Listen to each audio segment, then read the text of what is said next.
வருகின்ற வேளையிலே கம்னரா குமர ஜனர தேரியாக பற்றியது சும்மா தமார் தமார் தமார் தமார் அந்த பாதல கூடல மீதல வாசியா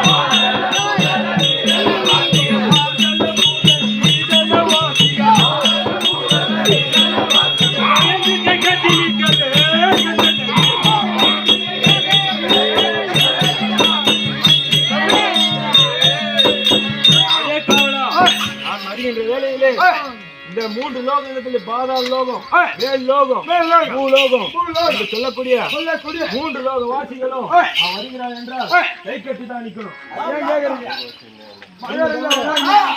அந்த ஊர்வசி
சொல்லக்கூடிய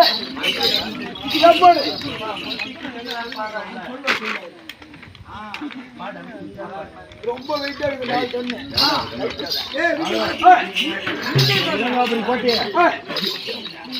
எப்படி கட்டினு தெரியுமா? எப்படி செய்தீர்கள்? அரக்கால கட்டி மெழுகால பூசி அந்த பாக்குற பத்தியா மேல மேகம் மேகத்துல தான் அந்த கோபுரமே நிற்கும். அப்பேற்பட்ட உயரம், உயரத்தை அப்பேற்பட்ட கோபுரத்தை கட்டினாங்க. அது என்ன செய்தீங்க? அரக்கால கட்டி மெழுகால பூசின கோபுரமாச்சு. அது சூரியன் வந்தா ஒரு புரிகிறதுல என்ன பண்ண? என்ன செய்வீங்க? 30 தேவை இருக்கிறாங்கல்ல, அதுல சந்திர சூரியன் இருக்காங்க இல்லையா, அவங்கள 2 பேரையும் பிடிச்சு சிறையில் அடைச்சிட்டா. எதுக்காக அடிச்சா? எதற்காக? அந்த கோட்டையில உருகிடும் இல்லையா? கோட்டை உருகி விடுவேன், உருகி விடுவீங்க. அதுக்காக பிடிச்சி சிறையில் அடைச்சிட்டா.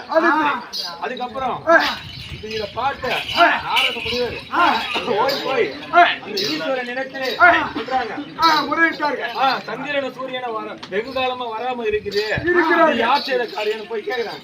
அதுக்கு அந்த நாரத முனிவர் சொல்றாரு, பூலோகத்திலே படுபாவியாகிய ராவணன் இருக்கின்றான், அவன் ஒருவனால் மட்டும்தான் இப்பேற்பட்ட வேலையெல்லாம் செய்ய முடியும் அப்படின்னு சொல்ல, அதன்படியே மும்மூர்த்தி தேவர் மூவர் எல்லாம் என்னை நாடி வராங்க. எதுக்காக? சந்திர சூரியனை விட்டு விடுறான்னு சொல்றதுக்கு. நான் அதுக்காக ஒரு கட்டளை இட்டேன். நான் சந்திர சூரியனை விடுறதா இருந்தா எனக்கு 2 சத்தியம் வேணும். 2 சத்தியம் வேணும். என்ன சத்தியம் தெரியுமா? இந்த சந்திரனும் சூரியனும் அஸ்னாபுரத்துல சிறிது 6 மாத காலமும் தட்சிணாபுரத்துல 6 மாத காலமும் மேலே ஒரு சத்தியம், இந்த யுகத்துல மட்டும் கிடையாது, எப்பேற்பட்ட யுகத்துல வந்தாலும், எப்பேற்பட்ட யுகமாக இருந்தாலும் அந்த தண்ணீரனும் சூரியனும் நேர்கோட்டுக்கு வந்து நிக்கவே கூடாது. நேர்கோட்டில் நிற்கவே கூடாது. இன்னைக்காவது நிக்கிறா பாடுற, மேல பாடுறோம் நிக்கிறா. இந்த மூலையில முடிச்சு அந்த மூலையில போகும், அந்த மூலையில முடிச்சு இந்த மூலையில அந்த கோட்டைக்குனால இணங்கி இன்றளவு வரைக்கும் சந்திரனும் சூரியனும் மேல நிக்கிறாங்களா? நிக்கல. அப்பேற்பட்ட நான் பண்ண வேலை தான் உங்களோட அதே போல நானும் மும்மூர்த்தி தேவர்கள்லாம் சென்று விட்ட பிறகு திக்விஜயம் சென்றேன். நமக்கு நிகர் பலம் படைத்தவங்க யாருன்னா இருக்காங்களா? ஒருவரும் இல்ல. அப்படின்ற பொழுதுக்கு நானும் சிம்மாசனத்திலே அமர்ந்து கொண்டிருந்தேன். அப்போது அந்த நாரதன் வரும். நாரதன் வந்து என்ன பண்றான், இந்த ராவனோட ஆணவத்தை ஒழிக்க வேண்டும். அவன் தன்னை விட பலசாலி இந்த பூ உலகத்துல யாரும் இல்ல, ஆணவத்துல ஆடிங்கிறான். அப்பேற்பட்டவனை ஒழித்தாகணும் அப்படின்னு சொல்லிட்டு வாலி இடத்திலே போய் ராவணனாக பட்டவன் பலசாலியா இருக்கிறான், தன்னை விட பலசாலியா இருக்கிறான் அவன்கிட்ட சொல்லிட்டான்.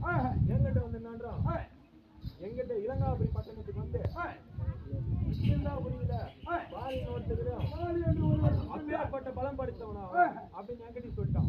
நான் என்ன பண்ணேன், அப்பேற்பட்ட பலம் படைத்தவனா இருந்தா அவனை என்ன பண்ண சொல்லு, அந்த இமயமலை இருக்குது பையா, கைலாய மலை பக்கத்துல, அப்பேற்பட்ட இமயமலையில சென்று மேல உச்சியில நிக்க வச்சேன். நானும் அந்த பலத்துல மட்டும் ஈஸ்வரனுக்கு நிகர் பலம் படைத்தவன் இல்ல, இசையிலும் அந்த ஈஸ்வரனுக்கு நிகர் இசை படைத்தவன். அப்படி இருக்க நானும் சென்று நாரத முனிவரே மேலே அந்த இமயமலைக்கு மேலே நிக்க வைத்து விட்டு அவன் நானும் இசைக்கிற ஈசனை நினைத்து குறித்து பாடி இசைக்க கல்லு மலையால பட்டது உருகி போச்சு. அந்த இசையில மெய் மறந்து அந்த நாரதன் என்ன பண்றான், அவனும் மெய் மறந்து விட்டான். மலை மேல கீழன்றதையும் அவன் மறந்து விட்டான். நாரதன் மறந்துட்டானா, அப்புறம் என்ன பண்றது, அவன் மலையாட்டி உருகி போச்சு, அவனும் மெய் மறந்துட்டான். இதுதான் சரியான தருணம் சொல்லிட்டு இசைக்கத்தை நான் நிறுத்திட்டான். அது திருப்பி என்ன உருகின கல்மலை பட்டது திருப்பி மலை மாதிரி திருப்பி வந்து போச்சு. வந்து போன பிறகு நாரதன் உள்ள மாட்டிக்கணும், கல்லு மலை உள்ள மாட்டிக்கணும். அவனும் ராவணா ராவணா ராவணா ராவணா கத்துக்கிறான். நீ எனக்கு எப்பேற்பட்டவன் எனக்கு தெரியும், நான் எங்கிட்டே உன் வேலையை காட்டலாம் வந்தியாரா நினைச்சீங்கன்னா, நான் வாலிதான் திறந்தவன் சொல்றேன்ல, அப்பேற்பட்ட வாலியா அவனை ஈஸ்வர பக்தன் தானே, அதே ஈஸ்வர பக்தனை நினைச்சு அவனை பாடி ஈஸ்வரன் சுட்டு அவனை அந்த ஒரு மலையில இருந்து மீட்டு தோன்ற பாக்கலாம் அப்படின்னு நான் சொல்ல, அதன்படியே அவன் என்ன செய்யறான், அப்படியே மும்மூர்த்தி தேவர்கள்லாம் நாரதன் இல்லாம போயிட்டு போகவில்லை. அவன் செய்யக்கூடிய காகமாப்பட்டது நல்லதில் தான் முடியும்.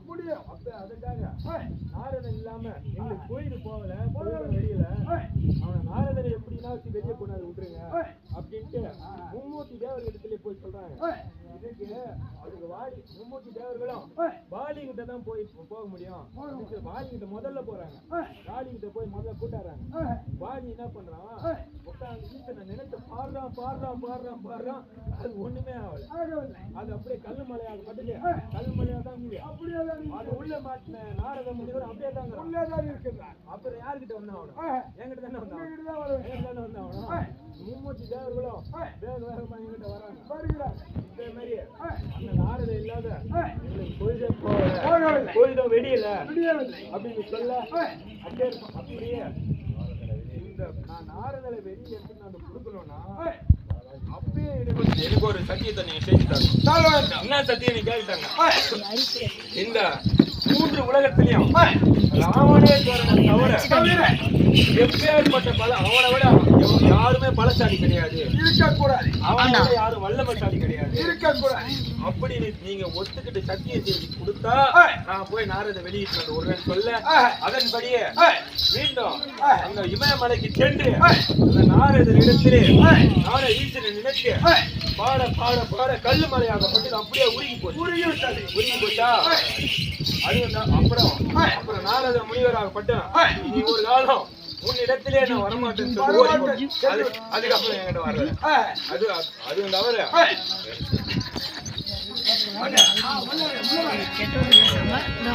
பெற்றவளும் கொண்டு நலவிலோ பெற்றவளும் கொண்டு